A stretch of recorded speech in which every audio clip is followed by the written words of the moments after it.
પડે ને ઘણા બધા પેતરા આપણને બતાવે. હકીકત ક્યાંય જગ્યાએ તમને એવું નહીં જોવા મળે કે કોઈ માણસને અહીંથી નીકળી જવું પડ્યું કે સાધુ બની જવું પડ્યું. એવું થોડું છે સાધુ બને મુક્તિ છે. અને આ જેટલા સંતો થઈ ગયા એટલે બધા ગૃહસ્થીમાં થઈ ગયા. પીપાજી પોતે રાજા હતા, ભરથુરી રાજા નહોતા, ગોપીસિંહ રાજા નહોતા. એના માર્ગ થોડોક અલગ હતો એટલે એ અલગ સંન્યાસ માર્ગમાં આવી ગયા આખરે. અને આને આ સંન્યાસ માર્ગમાં તો જાય જ છે, પણ એના બધા પરિવાર સાથે જાય છે આગળ જતા. પણ પહેલાં તો જ્યાં છે ત્યાં જ એનું કલ્યાણ કરી લેવાનું છે. પછી તમે કદાચ ઘરે રહ્યો કે જંગલમાં આવ્યો તો ફેર શું પડે? તમે ઘરે બેઠા એ નહીં કરો છો, જંગલમાં જઈને એ નહીં કરવાનું છે. છોડવાનું તો આ પરિવારને યારે આસક્તિ છે ને, બીજું કંઈક છે નહીં. તો ઘરે બેઠા બેઠા રામ રામ કરો કે પરિવારમાં બેઠા જંગલમાં જઈને રામ રામ કરો, એમાં કંઈ ફેર ન પડી જાય. માલિકાથી છૂટી ગયા આસક્તિ તો છૂટી ગયા. બાકી જંગલમાં આવ્યા તો ન્યાય તેમ કે મારા છોકરા શું કરતા હશે, મારા પત્ની શું કરતા હશે, મારા મા બાપ શું કરતા હશે, એ બધું ન્યાય ખડું થાય. જંગલમાં જઈને શું લઈ લેવાનું છે?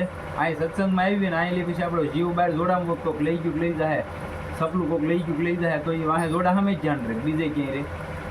પણ હવે અહીંયા વેરી ગયા તો અહીંયા જ બેવાનું હોય, સ્થિરતા હોય જોઈએ. તો અહીંયા જ આપણે રહીએ. હું ઘણી વાર કહું ક્યાં વૈયા ગયા એમ, તે મને ખબર હોય બહાર વૈયા ગયા, બેઠા બેઠા ઓલા દોરા હોય ને દોરા તોડતા હોય, આપણને ખબર પડી જાય આ ભાઈ કે આખા વૈયા ગયા. યાર અહીંયા ન હોય એવું. એટલે કદાચ આયલી તમે દુનિયાના ખૂણે કોઈ જગ્યાએ આવી તો તમે છૂટી જાવ એવી વાત નથી. જ્યાં સો ને આ ભજન કરી લો, કહેવાનો મારો મતલબ જ્યાં સો ને આ ભજન કરી લો તો કામ થઈ જાય. બાકી દુનિયાના ખૂણે આવ્યા જવાનું તો છૂટશે નહીં તો કાંઈ કામનું નથી. તો અહીંયા જ તે બેઠા બેઠા તે પહેલાં અનુભવ કરી લો ને, રામકૃષ્ણ શિવરી સીતારામ નામનો. નામ બધું દેવા સમર્થ છે. નામ પાસે એટલી પ્રાર્થના કરો હનુમાનજી મહારાજ પાસે, જે નામ તમે પકડ્યું એવી ઉપાસના હોય એના દેવું હોય છે, એની પાસે પ્રાર્થના કરો. સીતારામ નામ તમે લીધું, હનુમાનજીને પ્રાર્થના કરો, ભાઈ મારા બળબૂતા પર હું નીકળી શકું એમ શું નહીં, પણ તું કૃપા કર. અગ્રગણ્યમ છે, ભક્તોમાં સર્વશ્રેષ્ઠ ભક્ત છે. તરત કૃપા કરશે હનુમાનજી મહારાજ, તરત સહજતાથી છોડી મૂકશે.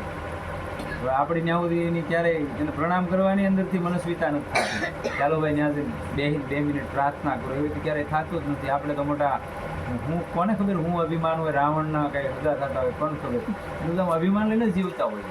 એ બિચારો ગોઈ રહી ગયો, પણ આપણે જે નથી મૂકીએ એવું નીકળીએ તો આપણને એમ થાય મારાથી ઓલું કોઈ નહીં. હકીકત એક્સિડન્ટ થયું હોય એટલે ઘણી જગ્યા ખટરા માથે હાલી ગયેલો હોય, જોયું છે કદાચ ખ્યાલ હોય, મેં જોયેલું છે. ત્યાં કાંઈ કંઈ જડે ખરું કોણ હતું હું છે જોઈ કરે, મેં જોયેલા છે 2 જગ્યાએ.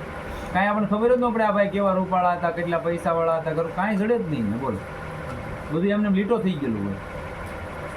કારણ કે તમારે અમુક બોર્ડ મારેલા જડવું જોઈએ કે ન જડવું જોઈએ, આ ભાઈ એટલા બધા કરોડોના માલિક હતા જડવું જોઈએ, પણ નથી જડતું. એનું એ માટે કહું છું કે આ કાંઈ નથી. આ તો દેખાય લૌકિક દૃષ્ટિથી જે બધું વ્યવહારિકમાં આવ્યા છીએ તો આ બધાની ફરજો અદા કરીને વહી જવાનું છે. તો આમાં રહીને જ ફરજ અદા કરતાં કરતાં કોઈને ખબર ન પડે એમ ભજન કરી કંઈ નડે કરું ન નડે.